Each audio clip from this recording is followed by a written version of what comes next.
I'm Sandra Bookman in for Sade. Tonight, investigators are combing through what is left after that massive fire ripped through a 6-story apartment building in the Bronx. 8 people were hurt, most of them firefighters who had to battle flames and ice.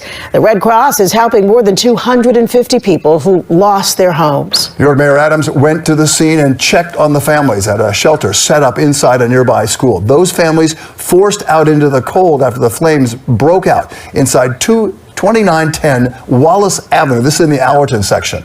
Eyewitness News reporter Darla Miles live at the scene with the very latest. And what happened? Darla.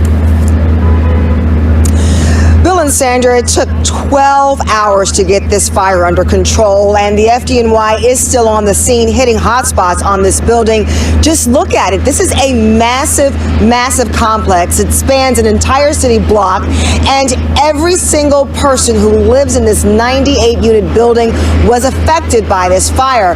I spoke to the woman, 31-year-old mother, whose apartment this fire started in. She said first the lights blew, and then she actually saw flames coming out of the light fixture in her ceiling. I heard the crackling in between the walls. I told him, go wake up the kids. There's a fire, there's a fire. He's like, where? I don't see it. And then it started coming down from the light fixtures. Just above that 6th-floor ceiling light fixture, the rooftop of this apartment building blazing like a torch. We called 911. They were in the blink of an eye, and then just everything just happened so fast. Jerixa Guzman says this pre-dawn inferno on Wallace Avenue in the Allerton section of the Bronx started behind the walls of her apartment. She called 911, then ran out with her kids. They were terrified. They didn't know what to do. Just before 2 a.m. Friday, the FDNY confirming an electrical malfunction in the cock loft. The area between the ceiling and the roof led to the 5-alarm blaze in the massive 98-unit complex, which spans an entire block. Out on the other side, but it started with the wind factor.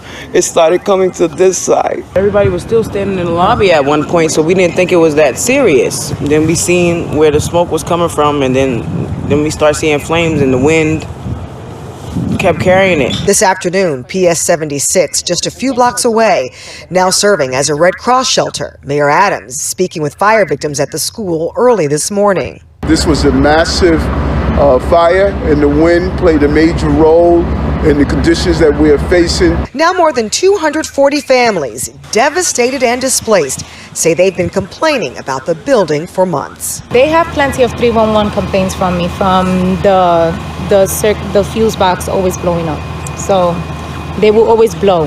That constantly has to be changed 4 times a week. They know it. There's no heat. Call 311 and you'll see all the complaints. No heat the whole winter. These people just need to be more mindful with these buildings. People need to get more serious with inspections and stuff for these buildings, because we shouldn't have this electrical problem.